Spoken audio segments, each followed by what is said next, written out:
സിഹർ എന്ന് പറയുന്നത് ഇംഗ്ലീഷുകാരൻ ബ്ലാക്ക് മാജിക് എന്ന് പറയുന്ന സോസറി എന്ന് പറയുന്ന ഈ സാധനം പൈശാചിക വൃത്തിയാണ്. അതിന് ഇമ്പാക്റ്റ് ഉണ്ട് അള്ളാന്റെ ഖലാഓടുകൂടെ. അള്ളാഹ് അറിയാതല്ല. മാഹും ബിദാരീന ബിഹി മിൻ അഹദിൻ ഇല്ലാ ബിഇദ്നില്ലാഹ്.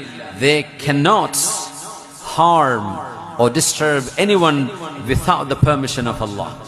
അള്ളാഹ് അറിയാതൊന്നും നടക്കൂല. ഒരാളെയും ഉപദ്രവിക്കാൻ അള്ളാഹിന്റെ ഇൽമില്ലാതെയും അള്ളാഹിന്റെ ഖലാ ഇല്ലാതെയും നടക്കൂല. പക്ഷേ അല്ലാഹു റബ്ബുൽ ഇസ്സത്ത് സിഹറിന് അങ്ങനെ ഒരു പവർ ഉണ്ട്. റബ്ബ് കൊടുത്തതാണ്.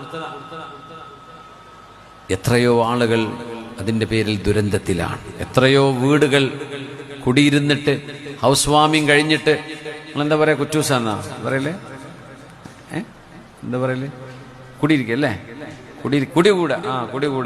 കുടികൂടൽ കഴിഞ്ഞിട്ട് ആ വീട്ടിൽ കിടന്നുറങ്ങാൻ പറ്റാത്ത എത്രയോ വീടുകളുണ്ട്. എന്താ കാരണം എന്നറിയോ? ആ അസൂയ മൂത്തിട്ട് ആ വീടിന്റെ പണി നടക്കുമ്പോൾ തറന്റെ ഉള്ളിൽ കൊണ്ടുപോയിട്ട് കുഴിച്ചിടും. ഓരോ സാധനം മുറ്റത്ത് കൊണ്ടുപോയി കുഴിച്ചിടും. ചില റൂമിൽ ഇരുന്നാൽ പുകഞ്ഞ് പുറത്തിയാടും. ഭീകര സ്വപ്നങ്ങൾ കാണും. ആരോ വാതിൽക്കൽ മുട്ടുന്നത് പോലെ ഇടക്കിടക്ക് ശബ്ദം കേൾക്കും. ആരും ഉണ്ടാവില്ല. ജനലടയുന്നത് പോലെ തോന്നും. കാറ്റൊന്നും ഉണ്ടാവില്ല. പേടിപ്പിക്കുക ശൈത്താന്മാരാണ്. ഇതിന് കാരണം സിഹറായിരിക്കും. വലിയൊരളവോളം സിഹറിന്റെ സാന്നിധ്യമുണ്ട്.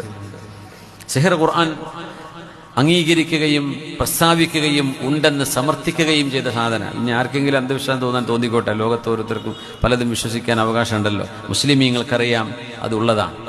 അതിന് പരിഹാരമുണ്ട്. അതിന് പരിഹാരം വിശുദ്ധ കലാമ് തന്നെയാണ്. പുണ്യനബി തങ്ങൾ പറഞ്ഞ ഹിർസിന്റെയും ഹിഫ്ളിന്റെയും ദുആകളുമാണ്. റുഖിയയാണ്, ആയത്തുൽ കുർസിയാണ്, സൂറത്തുൽ ബഖറയാണ്, ഫലഖും നാസും ഖുൽ ഹുവല്ലാഹു അഹദ് സൂറത്തും അടങ്ങി ആയാത്ത് ഇബ്താലിസ് സിഹർ, സിഹർ ബാത്തിലാക്കുന്ന ആയത്തുകളുണ്ട് ഖുർആനിൽ. അതുകൊണ്ട് ചികിത്സിക്കാനും പറ്റും. അതിന് പറ്റിയ യോഗ്യരായ ആളുകളുടെ അടുത്ത് എത്തിപ്പെടണം മാത്രം. അതാണ് വിഷയം. പലരും പറ്റിക്കും. അത്ര ലക്ഷം വേണം. പൈസ ചോദിക്കുന്നുണ്ടോ? കള്ളന്മാരാ. പോകരുത്. ഒരു പറയും ശരിയാക്കി തരാം, പക്ഷെ കുറച്ച് പണിയെടുക്കാനുണ്ട്, 5 ലക്ഷം ആവും. എന്ത് പണി അതിനെടുക്കാനുള്ളത്?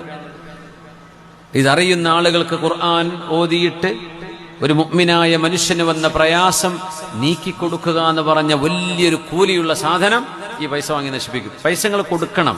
നിങ്ങൾക്ക് വേണ്ടി ഒരു ഉപകാരം ചെയ്യുമ്പോൾ സന്തോഷിപ്പിക്കണം. അസ്സലാമു അലൈക്കും വലൈക്കും അസ്സലാം പറഞ്ഞു പോരരുത്. നിങ്ങൾക്ക് വേണ്ടി സമയം ചെലവഴിച്ച് നിങ്ങൾക്ക് വേണ്ടി ഒരു ഉപകാരം ചെയ്യും, നിങ്ങൾ സന്തോഷിപ്പിക്കണം. പക്ഷെ ഒരു മനുഷ്യൻ ചോദിച്ചു വാങ്ങാൻ പാടില്ല.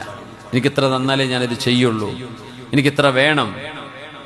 അത് ഈ പണി ചെയ്യുന്ന ആൾക്കാർക്ക് ബർക്കത്തുണ്ടാവില്ല. അവര് ചെയ്താൽ ഇത് ബാത്തിലാവൂല.